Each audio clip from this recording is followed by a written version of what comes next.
Israel பிரதமர் Benjamin நெத்தன்யாஹுவுக்கு இங்கிலீஷில் பிடிக்காத ஒரே வார்த்தை என்ன தெரியுமா? பீஸ், அதாவது அமைதி. இதை நான் ஏன் சொல்கிறேன் அப்படின்னா, ஈரானுக்கும் அமெரிக்காவுக்கும் இடையில் அணு ஆயுதம் தொடர்பாக ஒரு ஒப்பந்தம் கையெழுத்தாக இருந்துச்சு. அது தொடர்பாக கடைசி கட்ட பேச்சுவார்த்தை நடக்க இருந்துச்சு. அந்த பேச்சுவார்த்தைக்கு 2 நாட்களுக்கு முன்னாடி இஸ்ரேல் ஈரான் மேலே தாக்குதல் நடத்தினாங்க, போர் மூண்டுச்சு. இதையடுத்து அந்த ஒப்பந்தம் கையெழுத்தாகாமையே முடிஞ்சிருச்சு. இப்போது கத்தார் மேலே தாக்குதல் நடத்தியிருக்காங்க. குறிப்பாக ஹமாஸ் தலைவர்கள் இந்த போர் நிறுத்தம் தொடர்பான பேச்சுவார்த்தைக்கு நிபந்தனைகள் முன்வைக்கிறதுக்காக கத்தாருக்கு போயிருந்தப்போ இந்த தாக்குதலை குறிவச்சு இஸ்ரேல் நடத்தியிருக்காங்க. இந்த தாக்குதலை மட்டும் இஸ்ரேல் நடத்தாமல் இருந்திருந்தாங்க அப்படின்னா இன்னைக்கு, அதாவது வெள்ளிக்கிழமை, ஹமாஸ் இந்த ஒப்பந்தத்துக்கு ஓகே சொல்லியிருக்கிறதுக்கான வாய்ப்பு ரொம்ப அதிகம். குறிப்பாக அமெரிக்கா வைத்த நிபந்தனைகளை அவங்க ஏற்றுக்கிறதுக்கு தயாராக இருந்தாங்கன்னு சொல்கிறாங்க கத்தாரினுடைய தலைவர்கள். ஸோ தொடர்ந்து அமைதி ஏற்படுறதுக்கான ஒரு ஒப்பந்தம் ஏற்படுறதுக்கான சூழல் நிலவும் போது இஸ்ரேல் குறுக்க புகுந்து ஆட்டையை கலைச்சிடுறாங்க. இதிலிருந்து நமக்கு என்ன தெரியுது? இஸ்ரேலுக்கு அமைதியில் விருப்பம் இல்லை. காசாவில் நடத்திட்டு இருக்கிற அந்த தாக்குதலை தொடரணும் அப்படிங்கிற எண்ணம் மட்டும்தான் அவங்களுக்கு இருக்குது அப்படிங்கிறது தெளிவாக நமக்கு புரிய வருது. இப்போ கத்தார் மேலே இஸ்ரேல் தாக்குதல் நடத்தினதுனால மிடில் ஈஸ்டில் ஒரு பதற்றம் நிலவுது. என்ன மாதிரியான பதிலடிகள் வரும் அப்படிங்கிற எதிர்பார்ப்பு எழுந்திருக்கு. இன்னொரு பக்கம் பாலஸ்தீன் அப்படிங்கிற ஒரு நாடே, பாலஸ்தீன் அப்படிங்கிற ஒரு அரசாங்கமே இனி உருவாகாது, அது எங்களுடைய இடம், நாங்கள் எடுத்துக்க போகிறோம் அப்படின்னு அதிகாரப்பூர்வமாக அறிவிச்சிருக்காரு இஸ்ரேல் பிரதமர் பெஞ்சமின் நெத்தன்யாஹு. இஸ்ரேலினுடைய நோக்கம் தான் என்ன, கத்தார் மேலே நடத்தின இந்த தாக்குதலினுடைய பின்விளைவுகள் என்ன அப்படிங்கிறத பற்றி தான் இந்த வீடியோவில் பார்க்க போகிறோம். இது டிகோட் பை வெங்கட். 25 ஆண்டு கால நம்பிக்கை, என்றென்றும் வரன் பார்க்கும் சேவையில் தமிழர்களின் நம்பர் 1 சாய்ஸ் தமிழ் மேட்ரிமோனி. முல்லை பெரியாறு அணை பின்னணியில் எழுதப்பட்ட நீர் அதிகாரம் நாவல் இப்போது ஆடியோ ஃபார்மேட்ல விகடன் பிளேல. விகடன் ஆப்பை இன்ஸ்டால் பண்ணுங்க, பிளே ஐகானை கிளிக் பண்ணி நீர் அதிகாரம் நாவலை லிசன் பண்ணுங்க. முதல்ல கத்தாரை பற்றி சில தகவல்களை நம்ம இங்கே பார்க்கணும். கத்தார் அமெரிக்காவோட மிக நெருக்கமாக இருக்கிற ஒரு நாடு. அமெரிக்காவினுடைய மிகப்பெரிய படைத்தளம் மிடில் ஈஸ்டில் இருக்குது அப்படின்னா அது கத்தாரில் தான் இருக்குது. இருந்தாலும் கத்தார் தங்களை ஒரு நியூட்ரல் ஸ்டேட்டாக தான் காட்டிக்கிட்டு இருக்காங்க. அமைதி நிலவரத்துக்கான எல்லா முயற்சிகளையும் கத்தார் முன்னெடுத்துக்கிட்டு இருக்காங்க. குறிப்பாக இஸ்ரேலுக்கும் பாலஸ்தீனத்துக்கும் இடையில இருக்கிற அந்த பிரச்சனையில் இந்த அக்டோபர் 7ஆம் தேதி ஹமாஸ் நடத்தின தாக்குதலுக்கு பிறகு தான் அப்படின்னு இல்லை, அதுக்கு முன்னாடியே இஸ்ரேலுக்கும் பாலஸ்தீனத்துக்கும் இடையிலான அந்த பிரச்சனையில் எப்படி சமரசத்தை ஏற்படுத்துறது அப்படிங்கிற முயற்சியை கத்தார் தொடர்ந்து மேற்கொண்டுகிட்டே இருக்காங்க. கத்தார் மட்டும் கிடையாது, கத்தார், எகிப்து, டர்க்கி போன்ற நாடுகள் எல்லாம் ஹமாஸுக்கும் இஸ்ரேலுக்கும் அமெரிக்காவுக்கும் இடையில நடுவில் செயல்பட்டு எப்படி ஒரு சுமூகமான தீர்வுக்கு கொண்டு வரது அப்படின்னு பேசி தான் முதல் கட்ட தாக்குதல் நிறுத்த ஒப்பந்தத்தை கையெழுத்திட வச்சாங்க. இப்போ 2வது கட்ட தாக்குதல் நிறுத்த ஒப்பந்தத்துக்கு முயற்சி பண்ணும்போது தான் இஸ்ரேல் அதை உள்ள புகுந்து குலைச்சிருக்காங்க. செப்டம்பர் 10ஆம் தேதி ஹமாஸினுடைய தலைவர் கலில் அல் ஹயா அவருடைய தலைமையில் ஒரு 5 முக்கியமான ஹமாஸ் தலைவர்கள் கத்தாரில் கூடி பேசுகிறாங்க. ஏன் அதை பேசுகிறாங்க அப்படின்னா, வெள்ளிக்கிழமை, அதாவது இன்னைக்கு ஒரு டெட்லைன் கொடுக்கப்பட்டிருந்தது. அந்த டெட்லைனுக்குள்ள ஹமாஸ் அமெரிக்கா வைத்த நிபந்தனைகள், அதாவது இஸ்ரேலினுடைய பணைய கைதிகளை விடுவிக்கிறது, தாக்குதல் நிறுத்த ஒப்பந்தத்துக்கு வருது போன்ற பல்வேறு விஷயங்களுக்கு ஒப்புதல் கொடுக்கணும் அப்படிங்கிற ப்ரெஷர் அவங்களுக்கு இருந்துச்சு. கத்தாரும் அதை வலியுறுத்திட்டு இருந்தாங்க. நமக்கு இப்போதைக்கு இருக்கிற வாய்ப்பு அது மட்டும்தான், அதை நீங்கள் கன்சிடர் பண்ணணும்னு சொல்லி கத்தாரும் அதுக்கு ஒரு அழுத்தம் கொடுக்குறாங்க. அதனால ஹமாஸினுடைய தலைவர்கள் கத்தாருக்கு போகிறாங்க. முன்னாடிலாம் கத்தாரினுடைய பிரதமர் எல்லாரும் சந்தித்து பேசுகிறாங்க. அடுத்த நாள் அவங்களுக்கு ஒதுக்கப்பட்ட ஒரு தனியான பங்களாவில் கூடி ஆலோசனை நடத்திக்கிட்டு இருக்கும் போது தான் கத்தாரினுடைய நேரப்படி பார்த்தோம்னா பிற்பகல் 3 மணி அளவில் இஸ்ரேல் தோஹாவில் இருக்கிற அந்த வீட்டின் மேலே தாக்குதல் நடத்துகிறாங்க. இந்த தாக்குதலில் 5 பேர் கொல்லப்படுறாங்க. ஆனால் ஹமாஸினுடைய முக்கியமான தலைவர்களுக்கு யாருக்கும் எதுவும் ஆகலை அப்படிங்கிறது தான் தகவல் வருது. ஆனால் கத்தார் தரப்பில் என்ன சொல்கிறாங்கன்னா, ஹமாஸினுடைய முக்கியமான தலைவராக இருந்த கலில் அல் ஹயா அவருக்கு என்ன ஆச்சு அப்படிங்கிறது இப்போ வரைக்கும் எங்களுக்கு தெரியல, எங்கே இருக்காருன்னு தெரியல அப்படிங்கிற மாதிரியே அந்த சஸ்பென்ஸை மெயின்டைன் பண்ணிக்கிட்டே இருக்காங்க. ஆனால் முக்கியமான தலைவர்களுக்கு எதுவும் ஆகலை அப்படிங்கிறது மட்டும் கத்தார் தரப்பிலிருந்து சொல்லப்பட்டிருக்கு. இஸ்ரேலினுடைய ஃபைட்டர் ஜெட்கள் மூலமாக இந்த தாக்குதல் நடத்தப்பட்டதாக தகவல் வந்திருக்கு. அது மட்டும் இல்லை, கிரெடிபிளான இன்டெலிஜென்ஸ் எங்களுக்கு கிடைச்சது, அதன் அடிப்படையில் தான் துல்லியமான இந்த தாக்குதலை நாங்கள் நடத்தியிருக்கோம் அப்படின்னு சொல்கிறாரு இஸ்ரேலினுடைய பிரதமர் பெஞ்சமின் நெத்தன்யாஹு. வெளிப்படையாக சொல்கிறாரு, நாங்கள் தான் இந்த தாக்குதலை நடத்தினோம், முழுமையான பொறுப்பும் நாங்களே ஏற்றுக்கிறோம் அப்படின்னு சொல்லி. அது மட்டும் இல்லை, கத்தார் தொடர்ந்து ஹமாஸ் போன்ற பயங்கரவாதிகளுக்கு இடம் கொடுத்துக்கிட்டு இருக்கு, அவங்களுக்கு பங்களாலாம் கொடுத்து சொகுசான இடங்கள் கொடுத்து அவங்கள காப்பாற்றுது, அதனால தான் நாங்கள் இந்த தாக்குதல் நடத்தியிருக்கோம். கத்தாரும் சரி, இல்லை வேற எந்த நாடும் சரி, இஸ்ரேலுக்கு எதிராக எந்தவித தீவிரவாதிகளையும் பயங்கரவாதிகளுக்கும் அவங்க இடம் கொடுத்தாங்க அப்படின்னா அந்த நாடுகளே அவங்கள வெளியேற்றணும், நீதிக்கு முன்னாடி கொண்டு வரணும். அப்படி அவங்க அதை செய்ய தவறுனாங்கன்னா நாங்கள் அதை செய்வோம் அப்படின்னு சொல்கிறாரு இஸ்ரேல் பிரதமர் பெஞ்சமின் நெத்தன்யாஹு.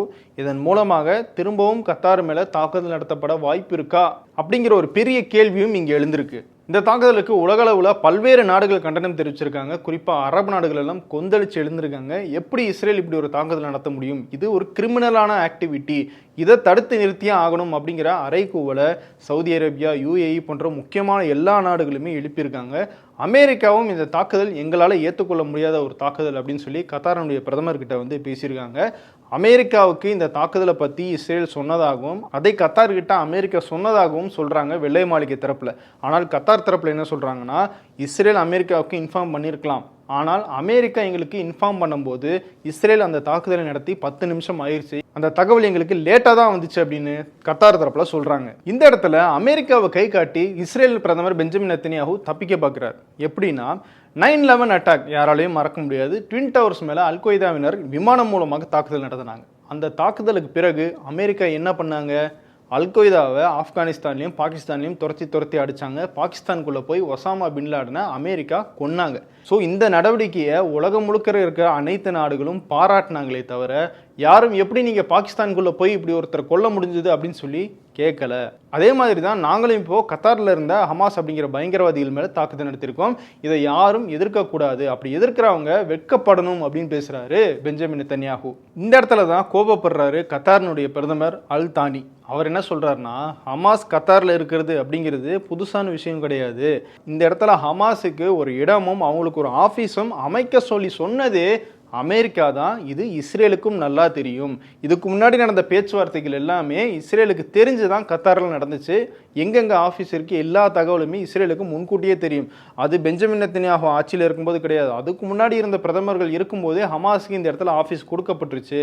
அப்படி இருக்கும்போது புதுசாக ஏதோ ஹமாஸ் இங்கே கத்தாருக்கு வராங்க அப்படிங்கிற மாதிரி இஸ்ரேல் திடீர்னு தாக்குதல் நடத்த வேண்டிய தேவை என்ன, இதை வந்து எப்படி நீங்கள் அமெரிக்காவோட ஜஸ்டிஃபை பண்ண முடியும் அப்படின்னு சொல்லி அவர் கேட்குறாரு. அது மட்டும் இல்லை, இஸ்ரேல் மட்டும் இந்த தாக்குதலை நடத்தாமல் இருந்திருந்தால் ஹமாஸ் அந்த தாக்குதல் நிறுத்த ஒப்பந்தத்துக்கு உடன்பட்டிருக்க வாய்ப்பு இருக்குது. இதன் மூலமாக காசால் நடந்துட்டு இருக்கிற அந்த போரும் முடிவுக்கு வர்றதுக்கான வாய்ப்பு இருந்திருக்கு.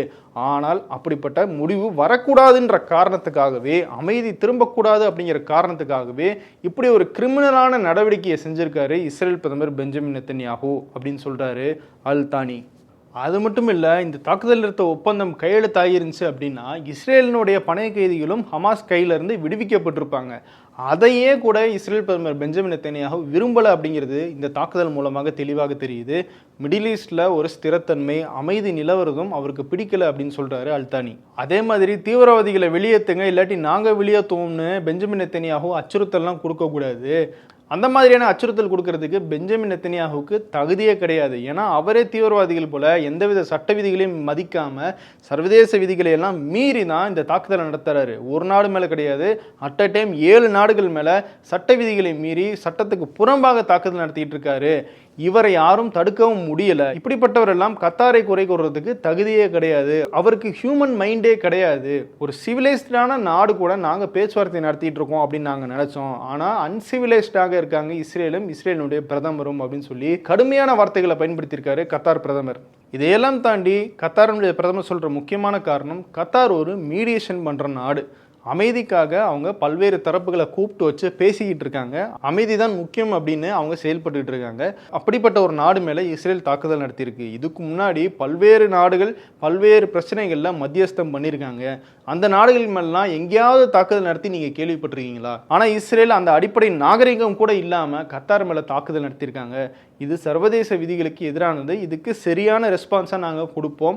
அது எப்படிப்பட்ட ரெஸ்பான்ஸாக இருக்கும் அப்படிங்கிறத பற்றி தான் நாங்கள் அரபு நாடுகள் எல்லாம் டிஸ்கஸ் பண்ணி பேசிகிட்டு இருக்கோம். ஒரு கலெக்டிவ் ரெஸ்பான்ஸாக அனைத்து அரபு நாடுகளும் சேர்ந்து இதுக்கான ஒரு நடவடிக்கை எடுப்போம். அரப் இஸ்லாம் மாநாட்டையும் விரைவில் நடத்த இருக்கோம். அதில் இஸ்ரேலுக்கு எதிராக நம்ம என்ன பண்ணலாம் அப்படிங்கிறதையும் கூடி முடிவெடுக்க இருக்கோம் அப்படின்னு சொல்லியிருக்காரு. அது மட்டும் இல்லை, கடவுள் எங்களுக்கு செய்தி சொல்லிட்டாரு, அகண்ட இஸ்ரேலை நான் உருவாக்க போகிறேன் அப்படின்லாம் பெஞ்சமின் நெத்தன்யாஹூ பேசிகிட்டு இருக்காரு. அதெல்லாம் நடக்காது. அரபு நாடுகள் அதை நடக்கவும் அனுமதிக்க கூடாது அப்படிங்கிறதையும் அவர் இந்த இடத்துல வலியுறுத்தியிருக்காரு.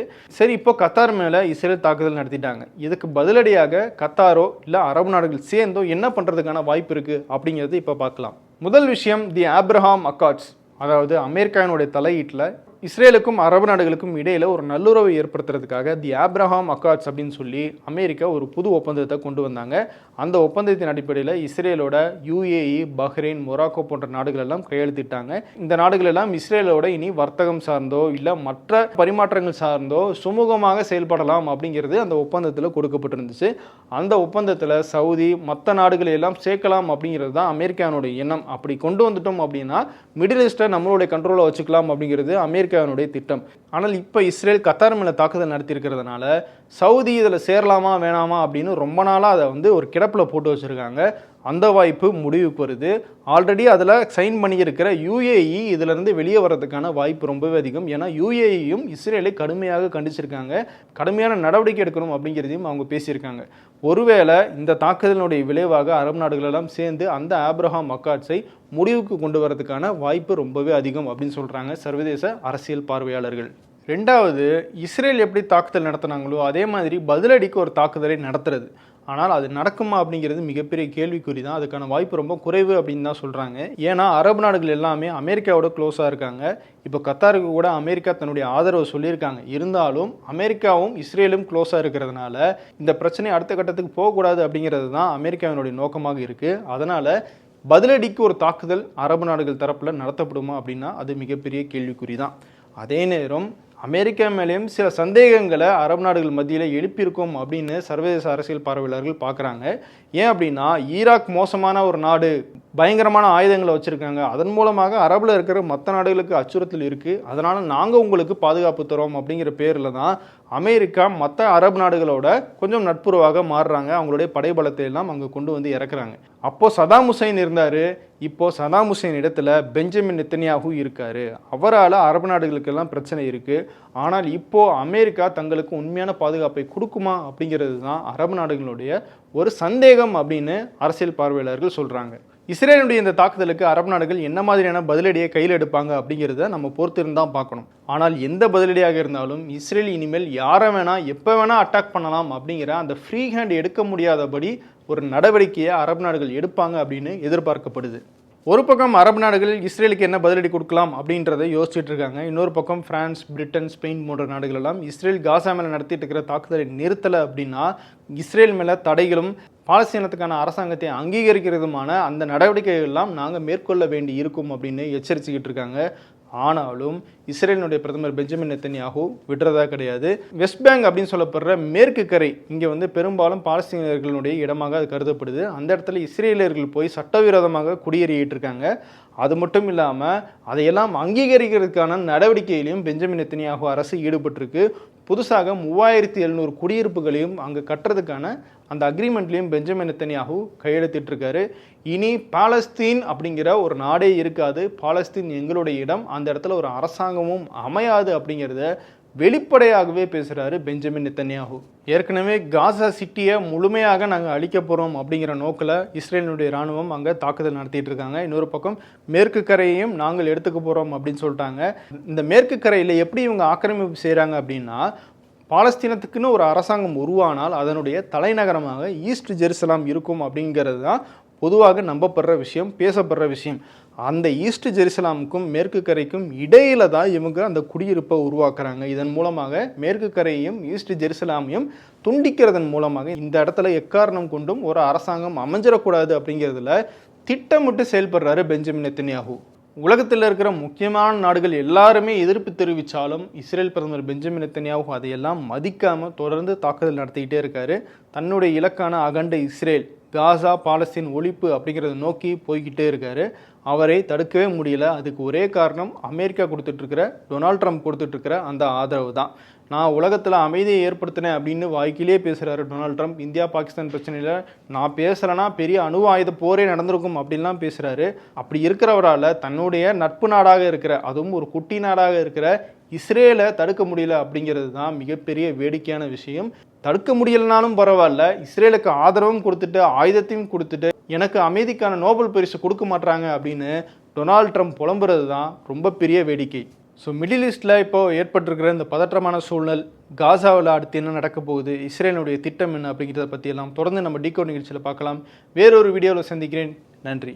உங்கள் மகன் மற்றும் மகளுக்கு சிறந்த துணையை தேர்ந்தெடுக்க தமிழர்களின் நம்பர் 1 சாய்ஸ் தமிழ் மேட்ரிமோனி. 1000க்கும் மேற்பட்ட வெற்றிகரமான திருமணங்கள், 25 வருட நம்பகமான வரன் பார்க்கும் சேவை. இன்றே தமிழ் மேட்ரிமோனி ஆப்பை டவுன்லோட் செய்யுங்கள். முல்லை பெரியாறு அணை பின்னணியில் எழுதப்பட்ட நீர் அதிகாரம் நாவல் இப்போது ஆடியோ ஃபார்மேட்ல விகடன் பிளேல. விகடன் ஆப்பை இன்ஸ்டால் பண்ணுங்க. பிளே ஐகானை கிளிக் பண்ணி நீர் அதிகாரம் நாவலை லிசன் பண்ணுங்க.